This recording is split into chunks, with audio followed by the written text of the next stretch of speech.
Bonsoir Johanna Ardaillon, merci d'être avec nous et bienvenue sur TV5 Monde. Alors il y a 6 ans, votre maison d'édition Soleil Manga, dont vous êtes responsable éditorial, avait frappé un grand coup en éditant Le Capital de Marx en manga. L'aventure ne faisait que commencer, c'était en 2011, puisque depuis vous nous offrez régulièrement des grands classiques de la pensée, de la littérature. Quelle est l'ambition de cette démarche au fond ?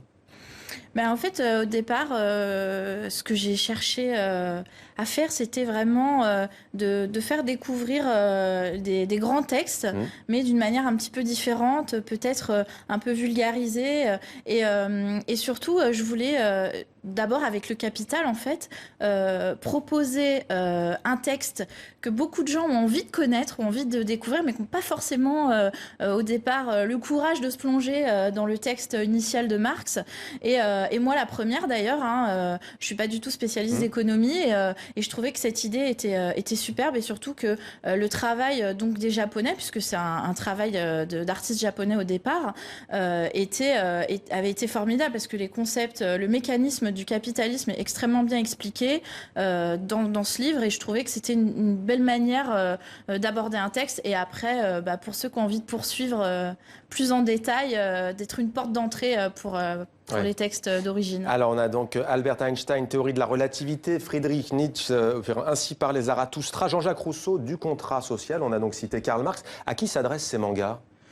Alors, ça s'adresse... Alors, nous, on a voulu d'abord, en tant qu'éditeur de manga, ouvrir à un plus grand nombre de lecteurs, c'est-à-dire que ça ne s'adresse pas uniquement aux lecteurs de manga, parce que habituellement, tous les ouvrages qu'on publie sont dans le sens inverse de lecture, c'est-à-dire en sens japonais. Et donc là, on les a inversés, on a inversé toutes les pages pour que ce soit vraiment ouvert à un plus large public, à tous ceux qui s'intéressent aux thèmes abordés, et aussi particulièrement aux adolescents quand même, qui sont les premiers lecteurs de manga, on va dire, plus traditionnels. Et donc là, peut-être les intéresser à des thèmes un peu différents de ceux qui sont abordés dans les mangas qui sont publiés aujourd'hui. Alors soyons clairs, et vous l'avez d'ailleurs déjà dit, il ne s'agit pas dans un manga d'avoir tout le contrat social de Rousseau ou toute la théorie de la relativité d'Einstein. L'idée, c'est quoi? C'est d'introduire, de donner envie peut-être d'aller plus loin, de donner quelques clés. C'est ça, en fait, au départ, nous, ce qu'on voulait, c'était vraiment permettre aux gens d'avoir une porte d'entrée, d'avoir l'essence des textes, les thèmes fondamentaux, les théories fondamentales. Démocratiser l'accès peut-être à ces œuvres monumentales. Oui, et puis aussi les remettre au goût du jour, parce que c'est vrai que on parle pas forcément très souvent de ces textes-là, qui sont des textes fondateurs quand même pour notre société actuelle, et de les remettre un peu sur le devant de la scène à travers un média un peu différent. Alors, outre ceux que j'ai ici en plateau, il y a aussi le manifeste du Parti communiste, Les Misérables, Le Rouge et le Noir, on peut trouver Le Prince aussi, et puis les mots de Bouddha par exemple. Comment choisissez-vous les auteurs et les œuvres ? D'abord, les auteurs qui m'intéressent, en premier lieu.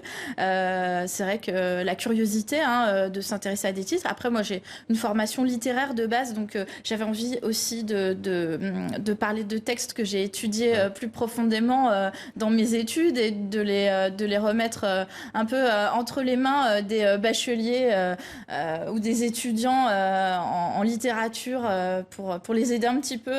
Ça peut servir aussi de profil. Vous savez, ces textes un peu... En tout cas, on voit que vous connaissez vos grands classiques. Vous disiez tout à l'heure des Japonais qui ont permis de mettre au point ces mangas. On remarque en lisant vos livres qu'il n'y a pas les auteurs, on recherche en vain les auteurs de ces mangas. Ils ne sont pas cités. Qui sont les scénaristes? Qui sont les dessinateurs? En fait, c'est un projet d'éditeur au départ. C'est-à-dire que c'est l'édition, la maison d'édition qui s'appelle East Press au Japon, qui est une toute petite maison d'édition, qui est petite par sa taille, mais qui est connue parce qu'en fait, ils reçoivent de nombreux prix, notamment grâce à cette collection. Ils ont créé cette collection qui s'appelle Manga des Dokuwa. Ils vont d'ailleurs parfois loin, il y a une grosse polémique. Ils ont fait Mein Kampf notamment. Exactement, c'est comme ça que je les ai découverts en fait, à cause de grâce à cette polémique en fait qui a eu lieu autour de Mein Kampf, et donc en creusant un peu, j'ai découvert qu'ils proposaient énormément d'autres textes, mais eux en fait au départ c'est une maison d'édition donc qui a eu comme volonté de transmettre l'essence des grands textes aux lecteurs japonais qui ne connaissaient pas forcément ces textes-là. Alors prenons la théorie de la relativité, n'ayez crainte, vous nous avez dit, vous avez une formation littéraire, je ne vais pas vous interroger sur le fond de cette théorie, mais comment le manga peut-il s'emparer d'une telle théorie aussi légendaire, on va dire? En fait, au départ, c'est pas un texte, hein, la théorie de la relativité. En fait, Einstein a publié plusieurs théories, Ouais. plusieurs textes, on va dire. On va les Et plancher à donc, l'antenne. ce Ouais. qu'ils ont fait, c'est qu'ils ont l'éditeur japonais a rassemblé toutes ces théories pour en faire un manga, en créant, en personnalisant un petit peu, en personnifiant un petit peu ces théories à travers la vie aussi de Ce Einstein. ouais. Donc, est abordé sa vie, comment il est arrivé à ces théories-là.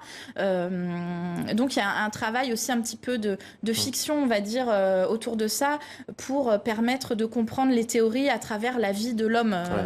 On pourrait citer aussi Tolstoï, Victor Hugo, Stendhal, Ouais. Machiavel, Proust, Freud. La liste est longue. Qui sont les prochains? Alors, on va avoir Descartes. Ouais. On va avoir aussi Maupassant. Et puis, alors sur un autre registre plus féminin, donc au mois de novembre, j'ai publié Orgueil et préjugés de Tiens, Jane c'est vrai, Austen. il n'y a pas beaucoup de femmes, cela dit. Vous faites bien de nous le faire remarquer. Il va falloir. En fait, j'ai préféré séparer un petit peu les deux parce que tu vas plus dans le sentimentalisme avec, avec Jane Austen, par exemple, alors que là, on est sur des théories un petit peu... Merci beaucoup. Voilà. Merci à vous d'être venu, Johanne Ardaillon, sur notre plateau, responsable éditorial donc chez la maison d'édition qui Soleil Manga. Merci à vous. Merci.